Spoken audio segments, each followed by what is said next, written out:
All right, so pro mindset. What do I mean by pro mindset?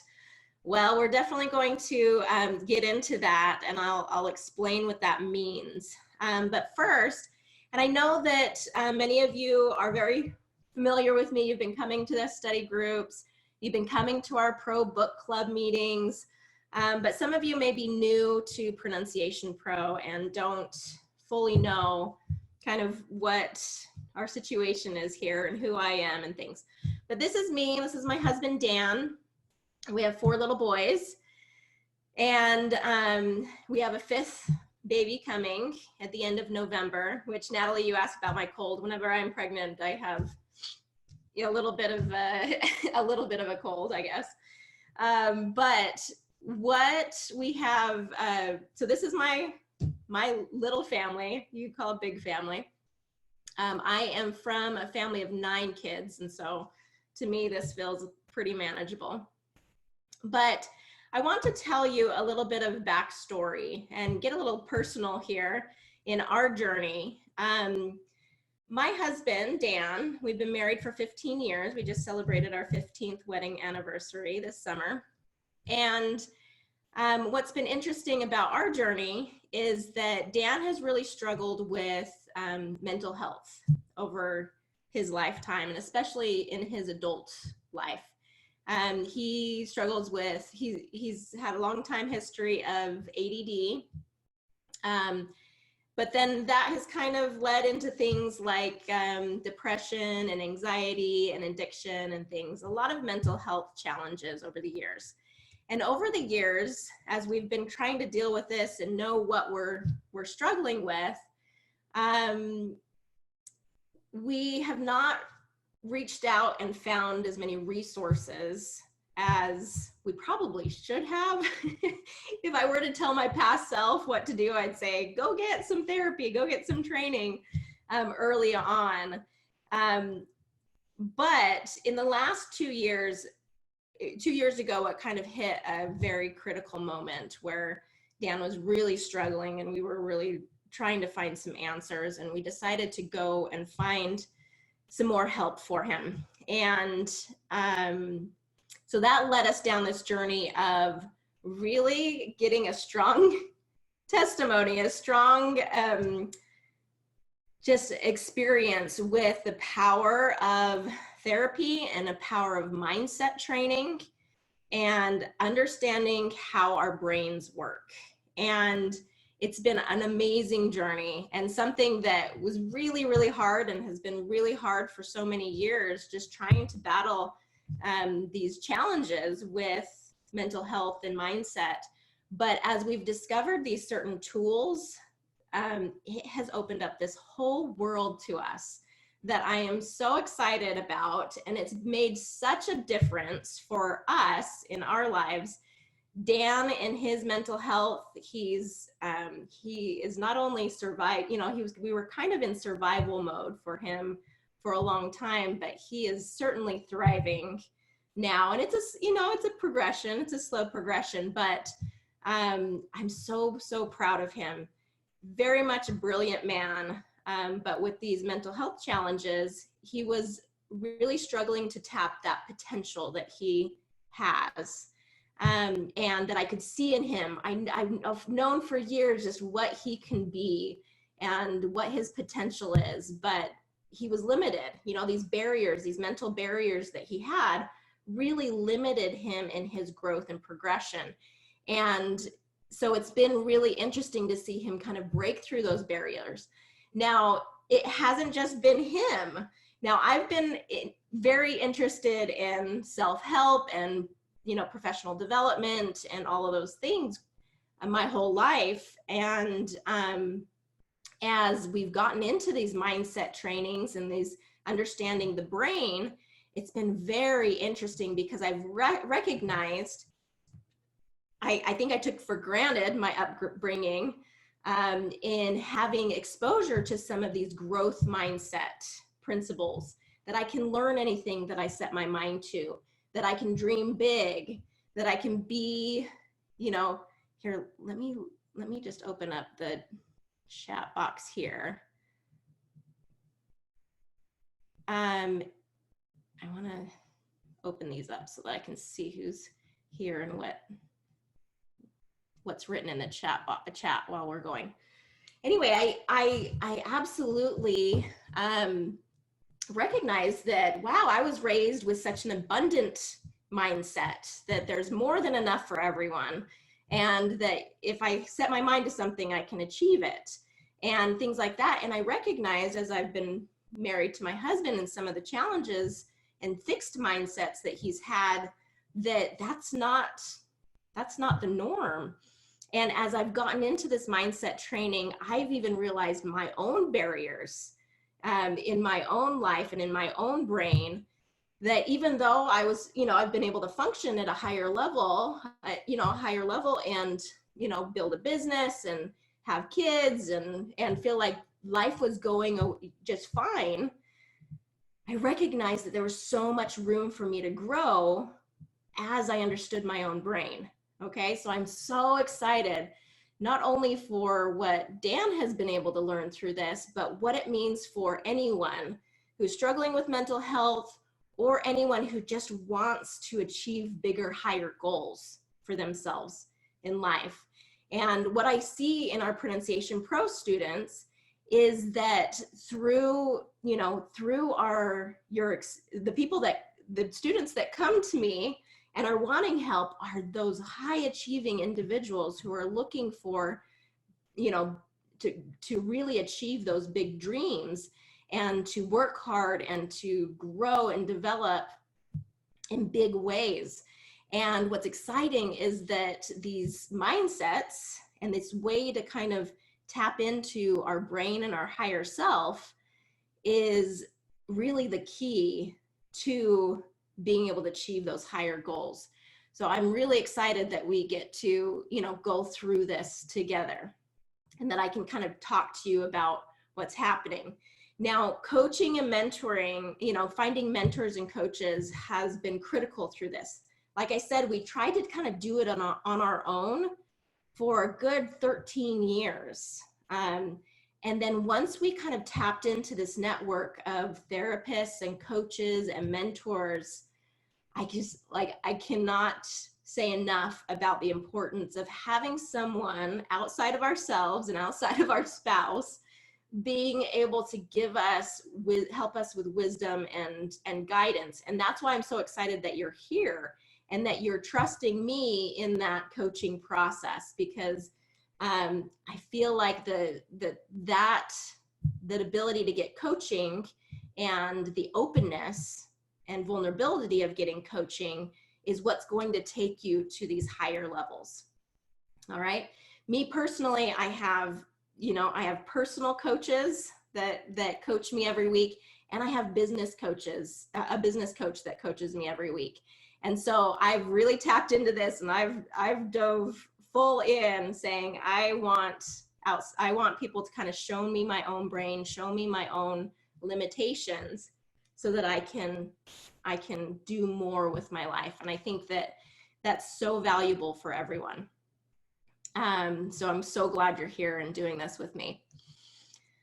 All right, and as I've gone into this world of mindset training, and I've discovered this for myself and recognized all that can be accomplished in my own life as I understand how to shift my own mindset, of course, I thought of all of you.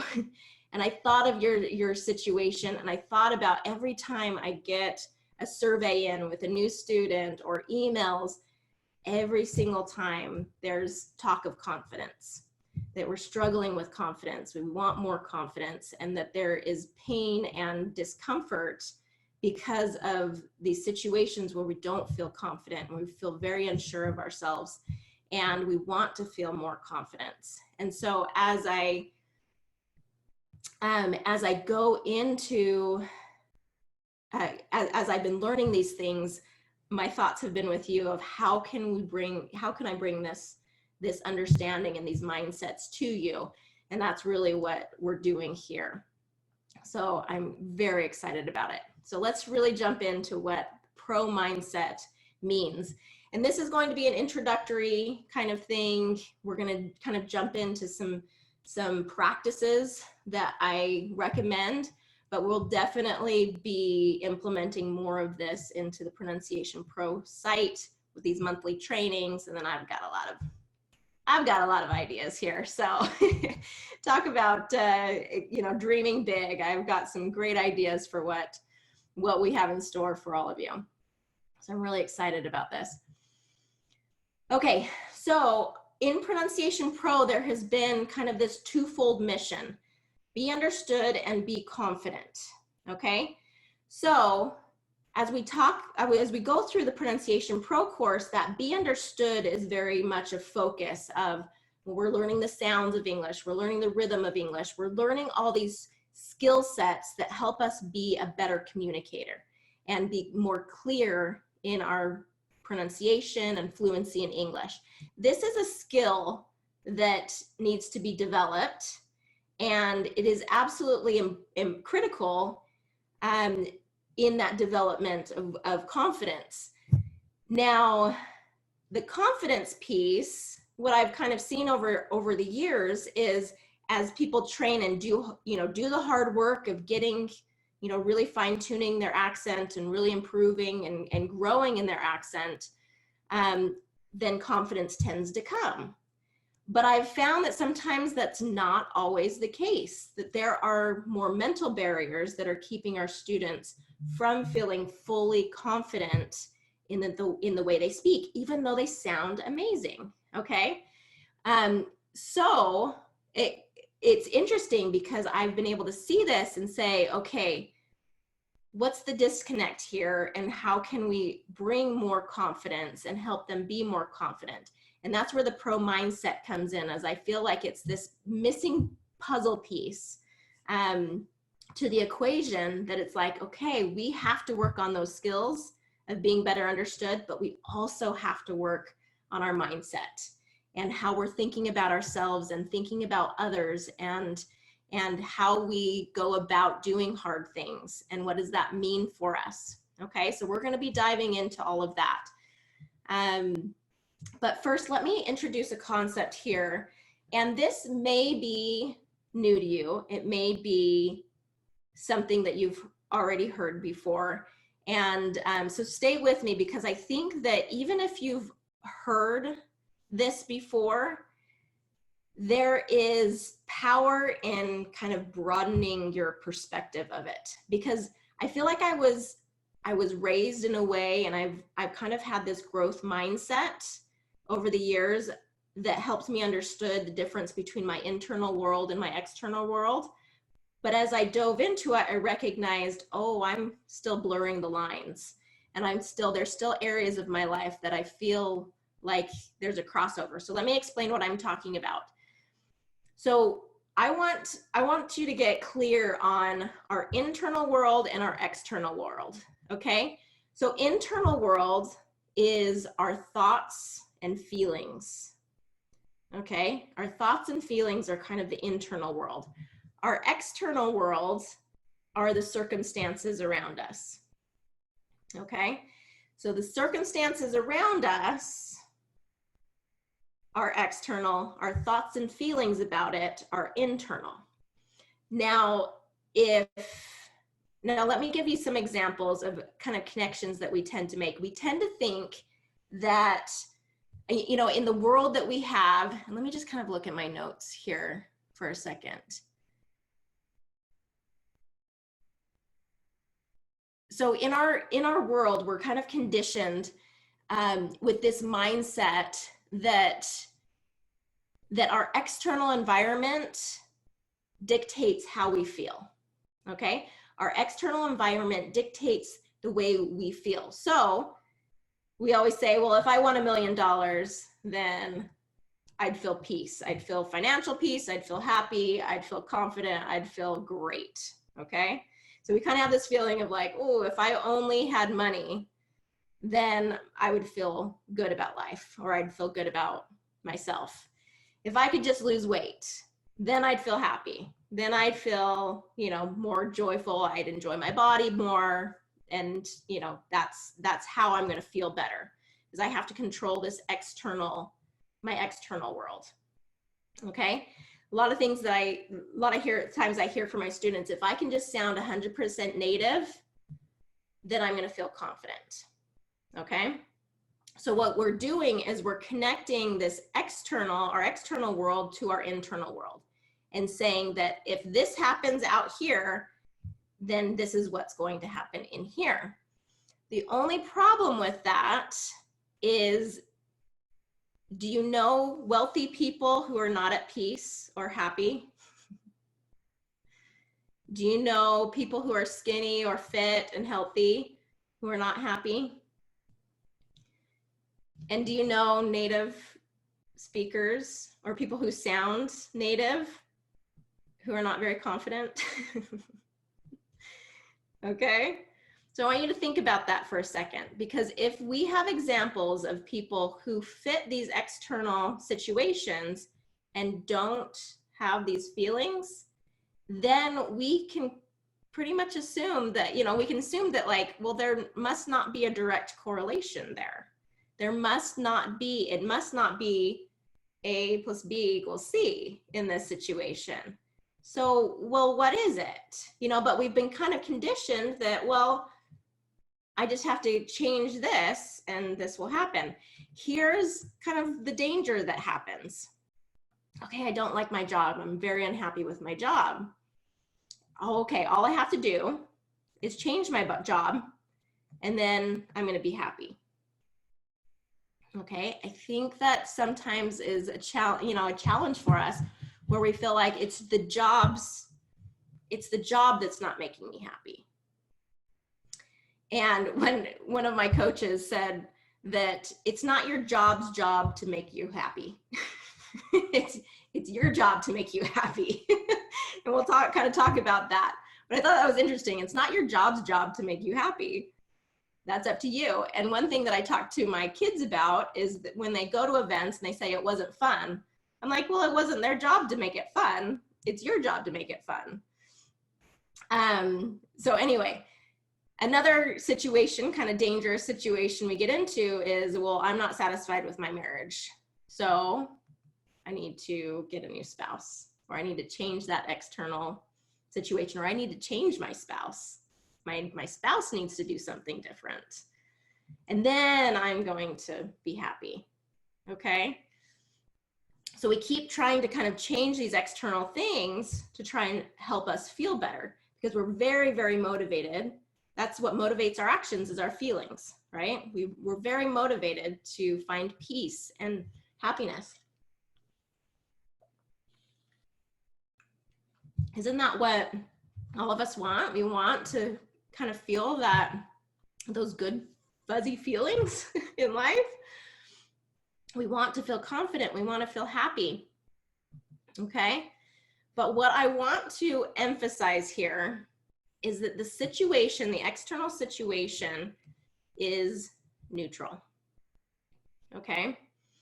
What's making that a good or a bad situation is our thoughts about it, which cause our feelings about it. Okay, so you can kind of think it's hard to kind of see in ourselves at first, but if you look at external situations, let's talk about some examples. So let's say, with money, okay? Money, some people can think of money as a really positive thing, and some people think of it as a negative thing. Like only greedy people have money, or I want all the money. Okay, if I had money, I'd be happy. Or some people's view of money is, I don't really necessarily want or need more money because it just will make me greedy or selfish or something like that. Okay, money's totally neutral. It's our thoughts and our feelings about it that create our thoughts about it that create the feelings attached to it. Our bodies, totally neutral. I have a body, you have a body. Our thoughts about what our body should be, or what we like or dislike about our bodies, are what makes the feelings negative or positive. Okay, are you with me here? And if you have any, I'm watching the chat box, so if you have any kind of comments or thoughts about this, definitely chime in, because I'd love to, hear kind of how you're responding to some of this. If it's like, no, this is crazy talk, Annie, or if you're kind of with me on this. Okay, our spouse, same situation. Our spouse and what he or she does is pretty neutral. Okay, our spouse is pretty neutral. What they do, and this is where it got challenging for me, especially, I'm going to be honest, we have had a struggle through our, marriage with the challenges of mental health and raising 4 kids, and it's just a challenge. There are lots of challenges. I know I love my husband dearly, and I know I've always felt that, we just got to keep working at it and we'll get this figured out. But there were so many challenges along the way, and I kept thinking, well, if he would change, if he would just do this, if he would just, figure out how to get things done, then I'd feel better. I'd feel safer. I'd feel more at peace. And I just kept trying to change what was happening with him. The more I backed off and just said, this is who he is, and I'm going to love him for who he is, and I changed those thoughts about it, my feelings then followed, and I could just have more love and compassion for him. Okay?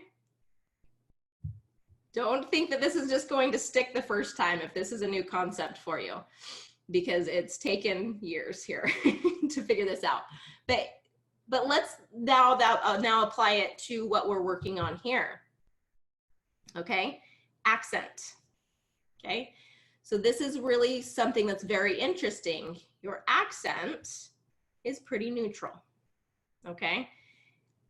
A lot of you have either positive or negative or somewhere in between thoughts about your accent and what it means and what we've kind of made it mean in our heads and the story that we've built in our heads, and the feelings then that come from that can either be positive or negative. Okay? So I want you to kind of think about this, and we're going to dive into this very, deeper here today and help you understand. But I want you to kind of disconnect a few things for me. And just even try this on, okay? Confidence is not something that comes from external situations, okay? Confidence comes from us inside, okay? Confidence comes through our thoughts, through our beliefs, and definitely the learning new skills and developing new skills and things like that help us feel more confident. It's because of the thoughts that we have about that we were like, ooh, that felt good to do that, and to do that well, I feel confident about that. Okay? But it's our thoughts about it that have really shifted. Okay? If that were not true, anytime someone failed, it would be a situation where they didn't feel confident. But I know plenty of people who have shifted their thoughts about failure. And this is something I'm very much working on, and something that I've done well with, I feel like, is that the thoughts of failure of ooh, I messed up on that one. That's going to be a learning experience for me. Changing the thoughts so that it's I feel more confident to try it again because I learned so much from that failure, quote unquote failure. Okay. I like Sophia says, confidence is not a personality trait. It's a skill that can be developed. Confidence is learnable. Exactly. I love it. It's a skill that's developed. It's a practice that's developed. Thank you, Sophia. Okay. So confidence is not something that's going to come from others, from outside of ourselves. It's not going to come just from validation from others. Here's the danger that comes here. If we wait for others to say, oh, you sound amazing, or you know, you sound like a native speaker, or you are so wonderful, or you're so beautiful, or you're so talented. If we wait for our confidence to come from validation from others, then we're going to be tossed around all over the place, depending on what others say or their opinions about us. What has to happen is it has to come from within, okay? So that no matter what is happening externally, we know who we are and we know where our confidence comes from. Okay, I'm going to kind of give examples of this for my YouTube videos, but this is a journey that I've been on to make sure that that confidence is coming from within. So Romeo says that I discovered that confidence is a byproduct of education. Okay, so I want to challenge that the education has been wonderful and has exposed you to all these things, which has helped change your thoughts about yourself and about your world around you. That's why it's so exciting. Education and learning more and discovering more definitely brings that confidence, because it's shifting the way that you think about the world. And I love that. That's awesome. Okay, so it cannot come from validation from others. We have to get rid of that. And that is easier said than done. That is a process. Okay, so let me kind of introduce you to a model that we're going to use today. And so we have our situations, like we've talked about, are neutral. Okay, then we have our thoughts about the situation that then produce the feelings that we feel about the situation. Those feelings, and we are all driven to act based on how we're feeling, okay? So those feelings, we're really driven by our feelings. Those actions then lead to our results. What we do every day lead to our results. Now, in the past, I've had this very much this action-driven and results-driven mentality, where it's like, oh, just focus on the actions. I just have to get up early in the morning. I have to do all these things. But over the years, as life gets more challenging and those thoughts and emotions got bigger and stronger for me, and especially within our marriage and our relationship, it became so much harder to take action because of the feelings that I was having. Okay, it was so much harder to take action on things that I knew I wanted to do. I just couldn't get myself to do it. Okay, and that's the real struggle for, I think, a lot of us, is we know what we want to do. We just can't get motivated to do what we want to do, what we know is best for us. Okay, I think it's a very common problem for all of us. So we have to backtrack and say, okay, well, we need to not just look at the actions that we're taking, we got to look at our feelings, and we have to look at our thoughts. Okay, so I got introduced to the feelings wheel, over the last couple of years. And I think it's fascinating because we simplify things to, like, I'm mad, or I'm sad, or I'm scared, or I feel happy, things like that. But if you really look at it, there's such a spectrum of emotions that we can feel. And the more we understand our emotions, the more we can understand our brain and kind of what it's reacting to. So if you're interested in this, go ahead and look at the feelings wheel, or Google feelings wheel, and you'll be able to see this. But let's apply this. Okay, so here's where the practice comes in. And it's interesting because I've read a lot of books in my life, and I love the self-help books. I love learning more about how to kind of success books and all of that. But what I love about what we've been doing recently is just the practice that has come along with understanding kind of this model of how to think. Because it's one thing to be like, oh yeah, our thoughts create our feelings. But when you practice it daily and you say, what thoughts am I having today? Or what feelings am I having today? And then kind of track the thoughts they're coming from it, or how that makes me feel, then it becomes a way of saying, okay, this is what's happening, but it might not be what I want to happen. Okay. I kind of want it to be different and I want my results to be different. So how can I have more control over what's happening in my brain? So let's take a situation that I know is very common for many of you, because I hear it all the time from our students. You get the question, someone asks you, where are you from? Okay. And for a lot of our students, this may be for the case for you, it may not be. And let me know in kind of the chat box if this is something that you can relate to. But for a lot of our students, this is a very emotionally triggering question. Okay, where are you from? Especially those who live in the US.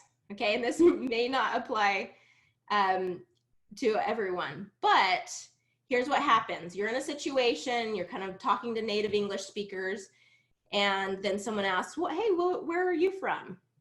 And here are the thoughts that tend to happen in some of our students' heads. And some of you might be like, well, what? Especially if you don't live in the US and this hasn't been a challenge for you. But some of the thoughts that I have seen, from some of my students are recognizing, Romeo, I like that. You said where you're from, but then you said, I hid this answer for a long time. Okay, so we're going to address kind of that, the thoughts that might be causing that feeling of wanting to, or that action of wanting to hide where you're from. Okay, so some of the thoughts that can come from this, and we call these like unintentional thoughts. These are just kind of thoughts that come that we don't even realize are coming into our head. You might think, oh, they don't like my accent, or they're judging me. Okay, I don't belong here. That's a big one. Oh, I've been found out. I'll never be accepted. I don't belong in this group. They're kind of wondering where I'm from and kind of saying you're an outsider. Okay, it gives you more evidence that you're an outsider. Okay, and you really don't want them to ask that question. It gets annoying, right? So for some of you. And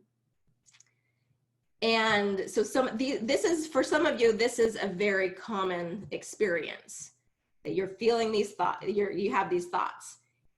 Because of these thoughts that are happening, so like the situation where you're from, very neutral, but our thoughts about it make it a very negative experience. Okay, makes you feel insecure, no confidence, you're maybe intimidated by it, you might feel rejected or anxious or embarrassed or frustrated. So these are some of the feelings that may come up because of these thoughts. Then our actions. Well, what happens when we feel this way? Well, we stop speaking up. You're kind of embarrassed and you're like, oh, well, maybe they, don't like my accent, or there's too much focus of it. I'm a little embarrassed by that. You withdraw. Okay. You don't share more of yourself to others. What the result then becomes, you kind of diminish yourself. You don't show up as yourself. Okay, you don't show up as yourself, and so therefore you're kind of diminishing your voice and keeping yourself small. You don't go after your dreams or your goals, and you have this limited network or connection with people because of this thought pattern that's happening. You have no idea what people are thinking. You're just guessing. You're guessing what others are thinking and feeling about you. And this is the story that you've come up with in your head. And maybe you have evidence that people have kind of told you here and there, but a lot of times we're generalizing. Okay? And you're choosing to believe how others are seeing you, or you're choosing certain thoughts about yourself as well. Okay, so let's bring that around and do what we call an intentional model. Okay, and I want you to see the contrast here. You have a situation, where are you from? Okay, and I want to kind of share with you in American culture, this is a very common question for everyone to ask. And the motivation for me is very different than what we just talked about with the thoughts. So here are some alternative thoughts. And actually, it's kind of, when I ask somebody, if, I don't tend to ask people who have accents where they're from, because I've worked with so many of you. I know it can be kind of triggering, but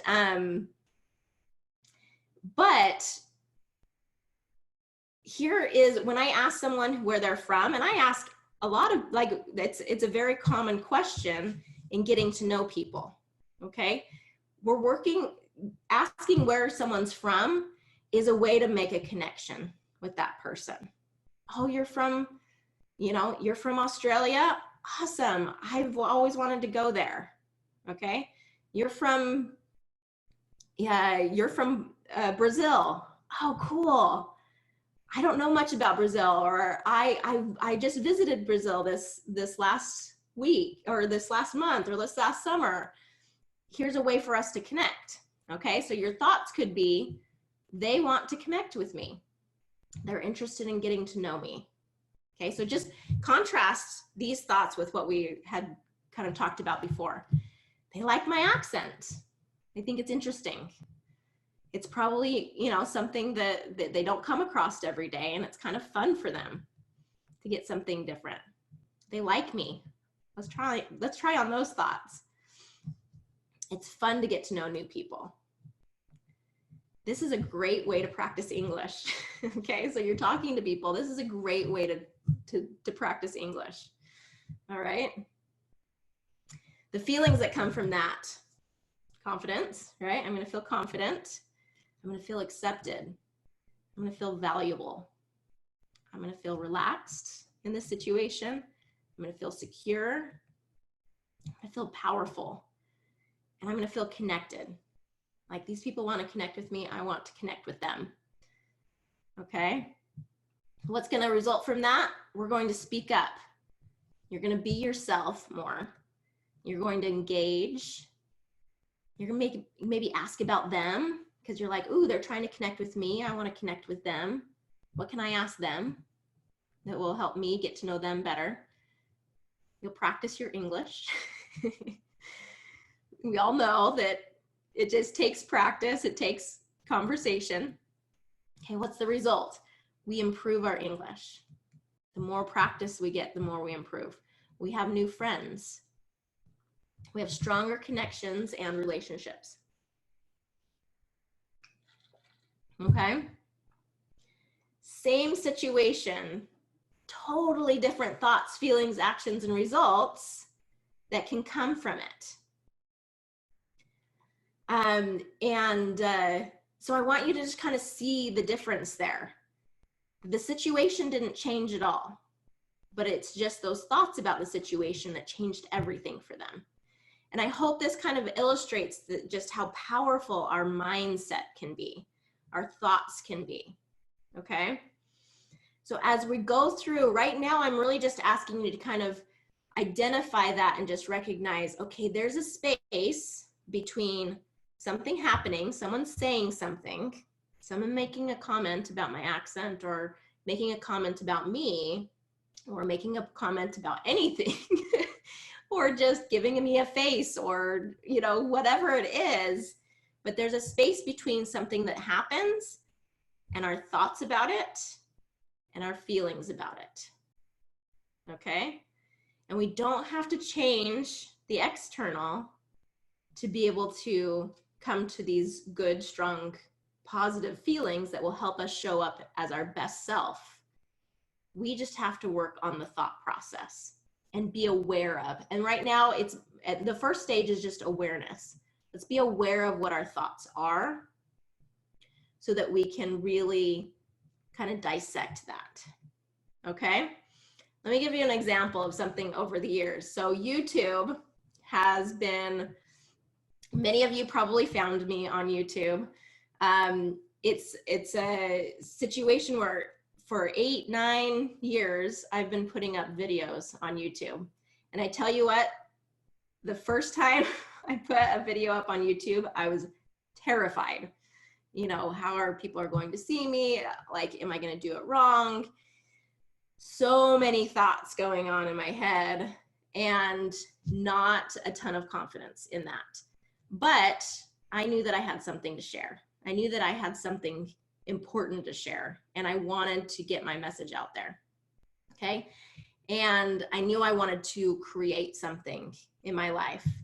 And I had these big dreams. I had these big goals of what I could create as I put videos on YouTube and I created this business and created this program. Okay. YouTube is not for the sensitive. Okay. Putting yourself out there on YouTube is not for those who are highly affected by others' comments and the validation of others. I thankfully have had a very strong positive experience with the community in YouTube.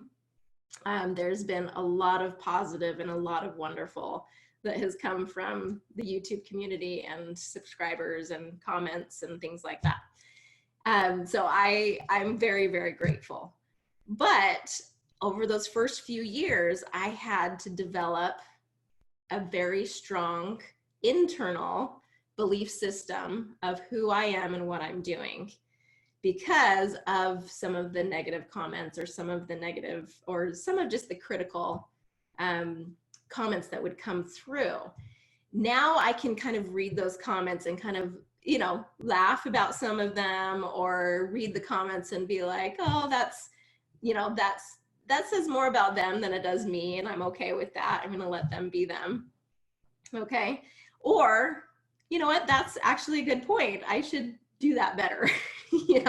There is quite a bit of it that, I can improve. I can definitely get better. And I'm going to take that feedback and I'm going to use that feedback to fuel improvement. Okay. So it's been an interesting process to say, okay, I'm going to bring that confidence internal and I'm going to practice that confidence that comes from that internal self and not rely so much on the validation of the external. Okay. So how does this apply to you? Well, let's practice it. So, and I had kind of said this was going to be an hour. We'll probably go for another half an hour. If that's okay with you. I recognize if you need to leave, then hopefully you were able to kind of get a lot from this, but I do want to get some of your personal experiences and see how we can apply this model to all of you, okay? So we're gonna kind of go through this model and kind of identify the situations and the thoughts and kind of start pulling that apart for you, okay? So let me go ahead and look here. I have some people kind of with their hands raised. I would love to kind of do some coaching or do some training with some of you and hear about your situations and hear kind of about, this thoughts or situations that or the problems that might be happening for you that maybe we can kind of work through here. Okay, so David, let's go ahead and talk with you. I'm going to, oh, sorry, I just accidentally. There we go. Hi, David. Hi, Annie. How are you? I'm great. You? Good. Okay, so tell me kind of what your thoughts have been through this and if you kind of, how's this kind of been settling for you? Yeah, what you said is really true about me because when I'm talking to someone, I just stuck, because my thought is, well, it's like if I had the English in my mind is different from the English I speak. So when I'm speaking, things don't work as I was thinking, I'm not speaking as I was expecting to. Right. So words disappear from my mind, and I Okay. just think that the other person can't understand me. I'm, you know, I just stuck. I get Yeah. nervous, and the problem is that I know how to speak. I can communicate already. So Yeah. yeah, yeah, Okay. So the that's model, it. and yeah, I love it. So let's just play around with this a little bit. So the All feelings right. that you're having, and actually, let me see how I'm going to do this. Mhm. So we're going to kind of break it down to that's feeling. I'm kind of going to break it down like this. Can you see the whiteboard? Does that show up for you? Yes, I do. I can. Okay. So the feelings that you're having are that you get nervous when you're speaking, Yeah.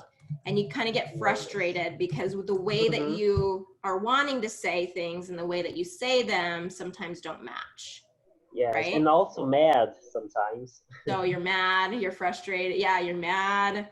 Um, things like that. Okay, so those are the feelings that you're having. What Yeah. what thoughts as you go into, you're going into those situations, what thoughts are you having about, or expectations?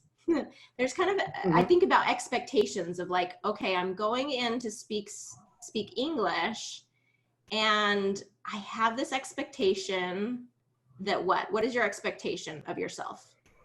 Yeah, I always think that I'm gonna go very well because I've been studying intonation and pronunciation, so I'm gonna pronounce the words very good. I'm gonna speak like I will speak similar to an American native speaker. So that these are my expectations. Okay. So your expectation is that you're going to sound very fluent and clear, and you've been Yeah. working Hmm. on it, and so there should be never any mistakes, right? Yes, that's it. Okay. So I've been studying English,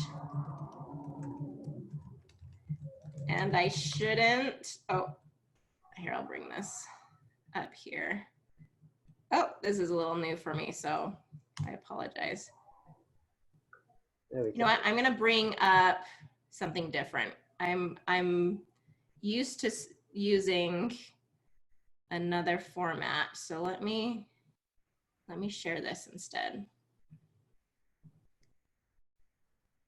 Okay, this will be better.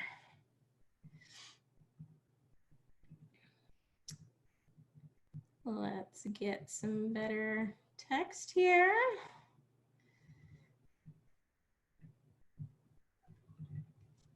Okay, so situation, thoughts, feelings, actions, results.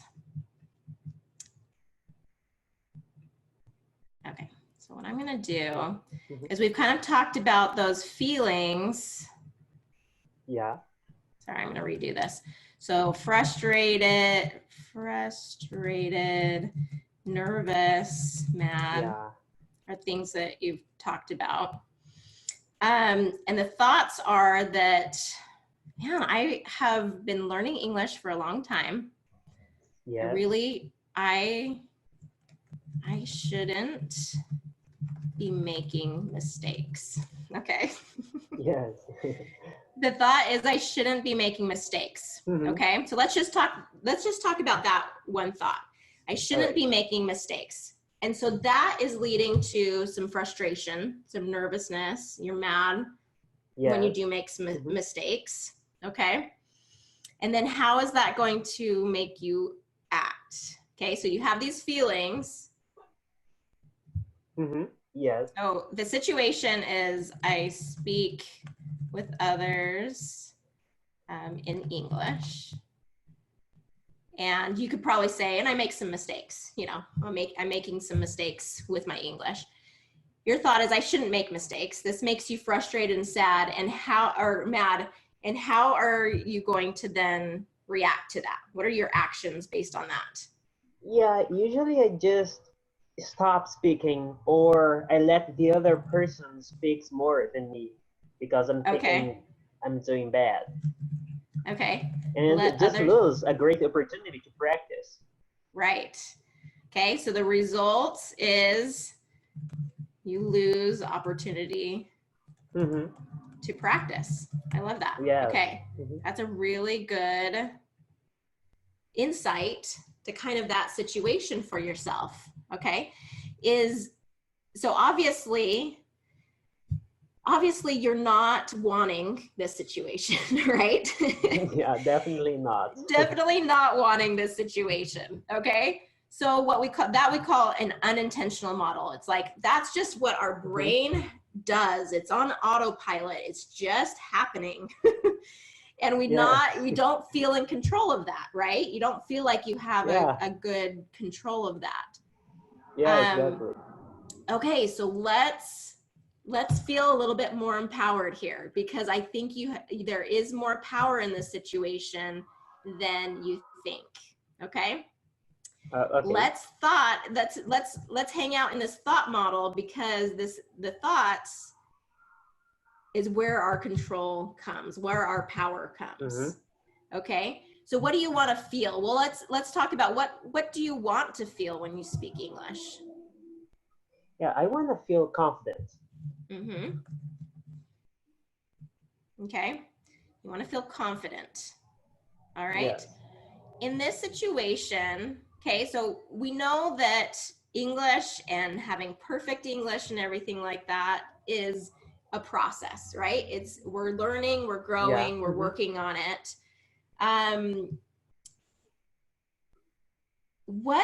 Instead of this thought, I shouldn't be making mistakes, what thoughts could we change that to that will help us feel more confident even when we do make mistakes? Mm-hmm. What thoughts could you use there? What do you think? Maybe I should think that I get to speak English. Yeah. And people get to understand me. Okay, I get to speak English. How awesome. Yeah. I know English. Like, I can speak English. Like, isn't that incredible? I think that's phenomenal. And I think that's amazing that all of you guys, I want you guys to take a second and just think about that. All of you have learned English. How remarkable are you? Like, I am so impressed that you have learned English. English is such a difficult language. And as I teach English, I'm like, oh my word, there's so many exceptions. There's so many little rules here and there. Like, how incredible that you have all learned English. Okay, so I love that you said that. I get to speak English. That's so cool. That is so awesome. And I'm so proud of me. Yeah. I'm so proud of me that I can do this. Okay. And obviously there's that situation of like, okay, and let's even say this. Let's even add this thought is, of course I'm going to make mistakes. English is a complicated language, and it's okay to make mistakes.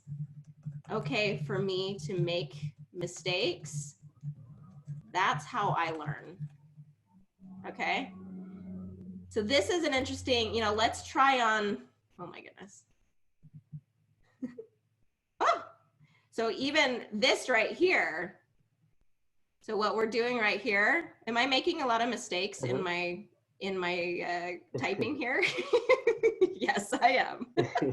I could definitely make myself feel bad about that and be embarrassed, but we're gonna just laugh about it because that's what we're doing, and it's okay for me to make mistakes. That's a thought that I have. It's okay for me to make mistakes during these situations because this is how I learn. Okay, it's okay for me to make mistakes. That's how I learn. This is how we grow. This is how we get better, right? Mm-hmm. Okay, so how are those thoughts feeling to you right now? I get to speak English. How awesome. I'm so proud of me. And actually, you read these for me. I want you to do them. Mm-hmm. Yeah, I get to speak English. How awesome. Oh. How awesome. Yeah. I'm so proud of me that I can do this. It's okay for me to make mistakes. That's how I learn. Yeah. Okay, how Yeah, does that it's feel? powerful. Yeah, Yeah. it's And powerful. it might not feel, it might feel like you're kind of faking it at first. Some of these feelings, some of Yeah. these thoughts that we talk about, it might feel like, ooh, I don't know if I can believe that quite yet. But the more that we practice the thoughts, Yeah. Hmm. the more you'll get comfortable with it. Okay? Because Yeah. All right. Hmm. it might be, and so here's something that I've kind of learned over time is that beliefs, so our beliefs are really like, our beliefs are just strong, like are strong, something we feel strongly about, right? These are our beliefs. Uh-huh. All right. And really all that beliefs are thoughts we've practiced a lot. Okay? So beliefs Great. are things that are thoughts that we've practiced a lot. Okay? It's things that thoughts that we've had over and over and over again to the point where they feel Mm-hmm. very strong and we believe them.